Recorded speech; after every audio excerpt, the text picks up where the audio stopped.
সবাইকে স্বাগত দীপ্ত সন্ধ্যার সংবাদে। সাথে রয়েছে দোলা ডলরের শুরুতেই জানাবো সংবাদ শিরোনাম।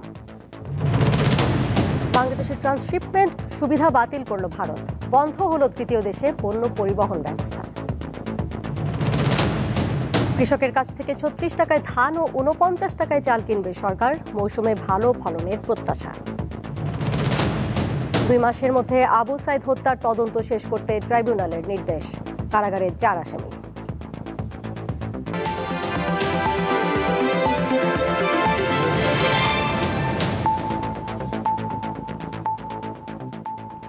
ট্রান্সশিপমেন্টের মাধ্যমে ভারতের ভূখণ্ড ব্যবহার করে বাংলাদেশের পণ্য তৃতীয় দেশে যাওয়ার ব্যবস্থা বাতিল করেছে ভারত। মঙ্গলবার দেশটির কেন্দ্রীয় সরকার এক বিজ্ঞপ্তি জারি করে বাংলাদেশের এই সুবিধা বাতিল করেছে।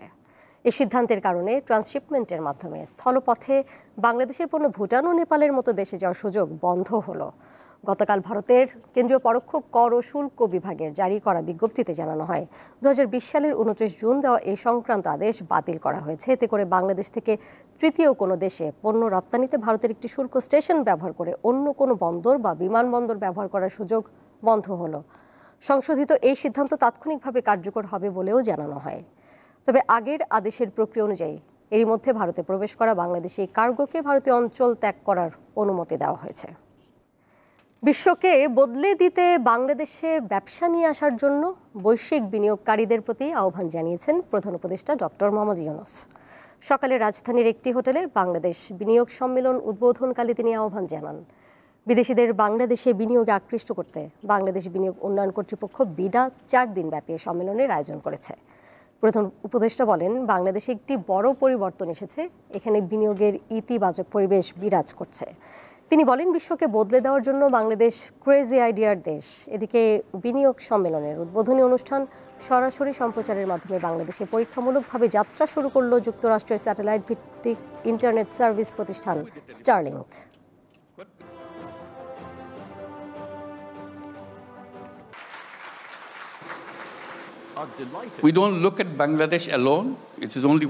পৃথিবী বদলানোর জন্য সবচেয়ে শক্তিশালী কাঠামো হলো ব্যবসা। বাংলাদেশে বিনিয়োগের অফুরন্ত সুযোগ রয়েছে। এটা একটা বিনিয়োগের আদর্শ জায়গা। এখানে বিনিয়োগ করলে বিশ্বব্যাপী সামাজিক ব্যবসার সুযোগ তৈরি হবে। সেই সুযোগ গ্রহণ করতে পারেন বিশ্বের যে কোনো বিনিয়োগকারী। It's not the business to grab everything out of you, it's a competition, you grab things.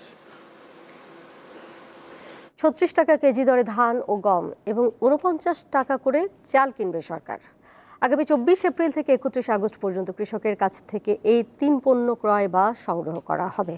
দুপুরে সচিবালয়ে খাদ্য পরিকল্পনা ও পরিধারণ কমিটির বৈঠকে সিদ্ধান্ত হয়। পরে ব্রিফিংয়ে এসব জানান খাদ্য উপদেষ্টা আলিম ইমাম মজুমদার। তিনি জানান, ধান সংগ্রহের লক্ষ্যমাত্রা ৩ লাখ টন আর চাল ১৪ লাখ টন নির্ধারণ করা হয়েছে। আমদানি নির্ভর হয় গম সংগ্রহের বিষয়টি নির্ধারিত হয়নি। এই সময় কৃষি উপদেষ্টা জানান, এবছর লক্ষ্যমাত্রার চেয়ে ধানের উৎপাদন বেশি হবে বলে আশা করা হচ্ছে।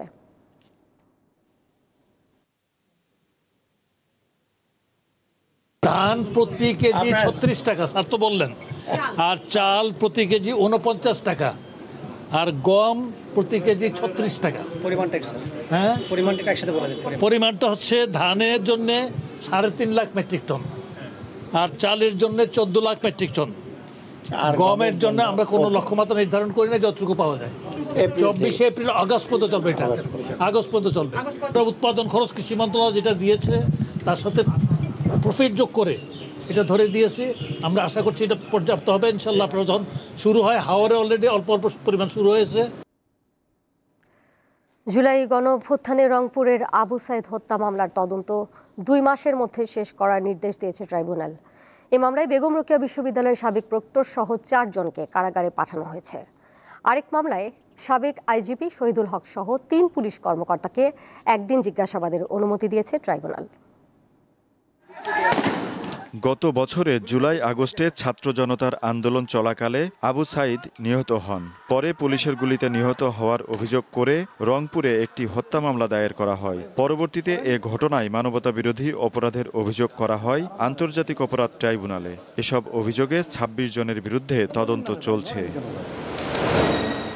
এ মামলায় গ্রেপ্তার বেগম রোকেয়া বিশ্ববিদ্যালয়ের সাবেক প্রক্টর শরীফুল ইসলাম, ছাত্রলীগ নেতা ইমরান চৌধুরী আকাশ এবং 2 পুলিশ সদস্য আমির হোসেন ও সুজন চন্দ্র রায়কে বুধবার ট্রাইব্যুনালে হাজির করা হয়। শুনানি শেষে বিচারক তাদের কারাগারে পাঠানোর আদেশ দেন। 26 জনের বিরুদ্ধে অভিযোগ প্রাথমিকভাবে প্রমাণ হয়েছে। আমরা স্ক্রুটিনি করছি।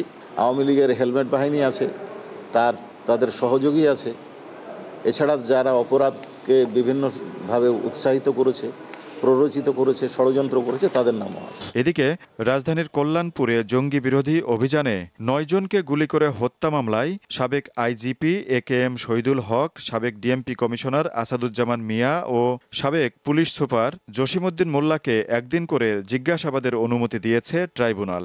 জঙ্গি নাটক সাজানোর যে ঘটনা ঢাকায় ঘটেছে, বিভিন্ন দেশে ঘটেছে, সেই মামলায় গ্রেপ্তারকৃত আসামি AKM শহীদুল হক, সাবেক আইজিপি, মোহাম্মদ আসাদুজ্জামান মিয়া, সাবেক ডিএমপি কমিশনার, এবং জসিমউদ্দিন, সাবেক ডিসি মিরপুর, এদেরকে আমরা ইন্টারোগেশনের জন্য আবেদন করেছিলাম। অনারেবল ট্রাইব্যুনাল আমাদের আবেদন মঞ্জুর করেছে। এ মামলায় গত 6 মার্চ সাবেক আইজিপি শহীদুল হক সহ সাবেক 3 পুলিশ কর্মকর্তাকে গ্রেপ্তার দেখানো হয়।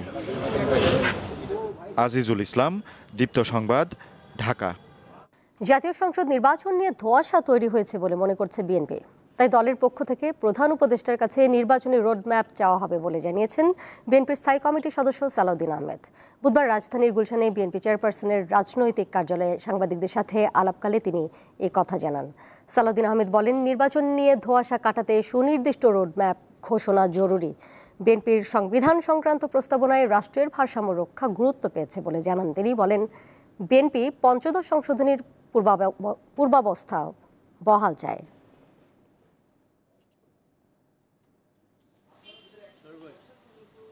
না, অবশ্যই এইটা একটা বিষয় থাকবে যে আমরা মাননীয় প্রধান উপদেষ্টার কাছে সুনির্দিষ্টভাবে আগামী জাতীয় সংসদ নির্বাচনের জন্য ডিসেম্বরের আগে একটা রোডম্যাপ অবশ্যই আমরা চাইব, যাতে উনি ক্লিয়ারলি জাতির সামনে যথাযথ প্রক্রিয়ায় উপস্থাপন করেন, যাতে জাতির মধ্যে যে একটা অনিশ্চিত অস্থিরতা ভাব আছে এবং রাজনীতির মধ্যে একটা স্থিতিশীলতা আসে, অর্থনৈতিক কর্মকাণ্ডে যাতে একটা গতিশীলতা আসে।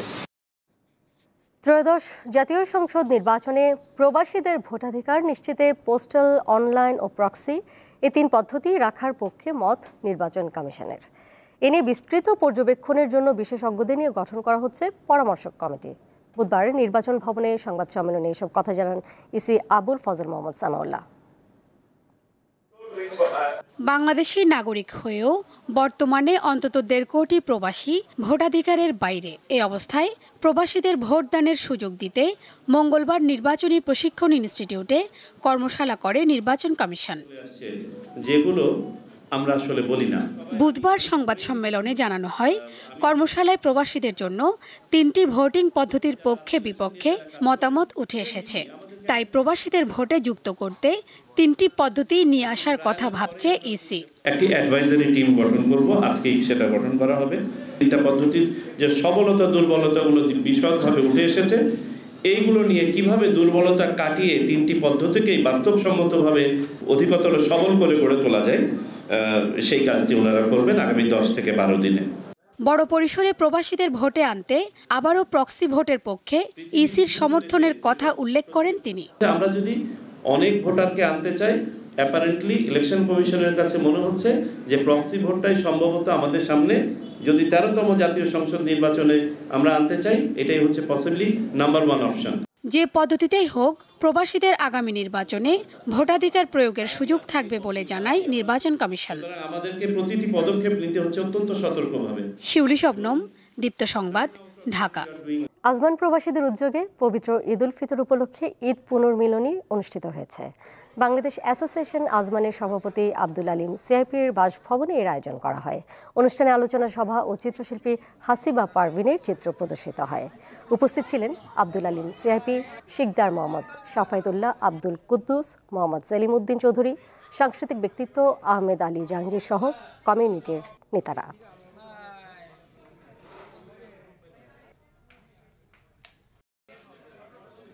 সম্মিলিতভাবে এই পুরো সবাইকে ধন্যবাদ জানাই।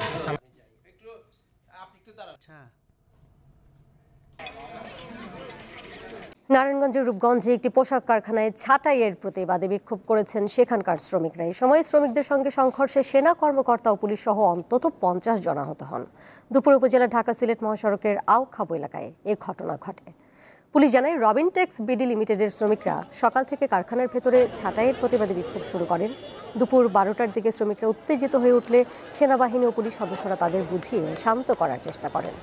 এক পর্যায়ে শ্রমিকরা আইনশৃঙ্খলা বাহিনীর সদস্যদের উপর চড়াও হয়। পরে আইনশৃঙ্খলা বাহিনীর সঙ্গে শ্রমিকদের কয়েক দফা ধাওয়া পাল্টা ধাওয়ার ঘটনা ঘটে। পুরো এলাকা জুড়ে রণক্ষেত্রে পরিণত হয়। এই সময় প্রায় 3 ঘন্টা ঢাকা সিলেট মহাসড়কে যান চলাচল বন্ধ হয়ে যায়।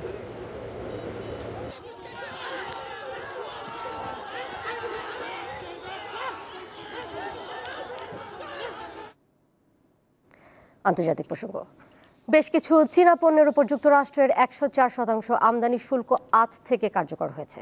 এরই পরিপ্রেক্ষিতে মার্কিন পণ্যে পাল্টা 84% শুল্ক আরোপ করেছে চীন।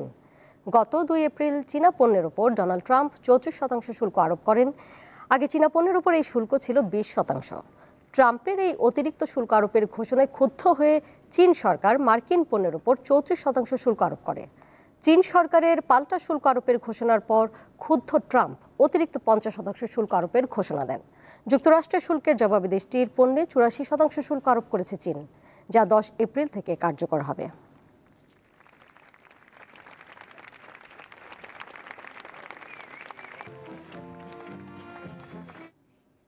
খেলার খবর, সংস্কার শেষে আগামী মাসে ঢাকা স্টেডিয়াম বুঝে পাচ্ছে বাফুফে। স্টেডিয়াম পরিদর্শন শেষে দুপুরে এ কথা জানিয়েছেন বাফুফে সহ সভাপতি ফাহাদ করিম। মাঠ বুঝে পাওয়ার পরই গ্রাউন্ড কমিটি গঠন করে প্রয়োজনীয় সব ব্যবস্থা নেওয়া হবে বলে জানান তিনি। এরপর থেকে আবারও এই স্টেডিয়ামটি দেশের ফুটবলের মূল ভেন্যু হয়ে উঠবে। আগামী জুনে এএফসি এশিয়ান কাপের বাছাই পর্বের ম্যাচগুলো এই মাঠেই আয়োজনের পরিকল্পনা বাফুফে কর্তাদের। বিশেষ করে দেশে হামজা চৌধুরীর অভিষেক এই মাঠেই করতে চায় বাফুফে।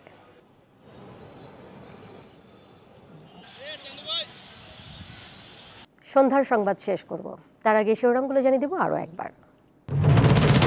বাংলাদেশের ট্রান্সশিপমেন্ট সুবিধা বাতিল করল ভারত, বন্ধ হলো তৃতীয় দেশে পণ্য পরিবহন ব্যবস্থা।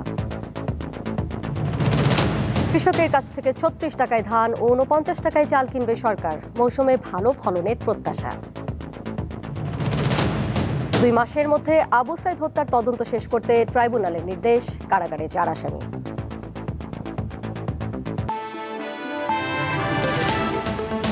এই ছিল এখনকার মতো, পরের সংবাদ দেখবেন রাত 11টায়। এছাড়া আরও তথ্য এবং বিনোদনের নানা খবর জানতে যুক্ত থাকুন দীপ্ত ডিজিটাল প্ল্যাটফর্মে। ধন্যবাদ সবাইকে এতক্ষণ সাথে থাকার জন্য।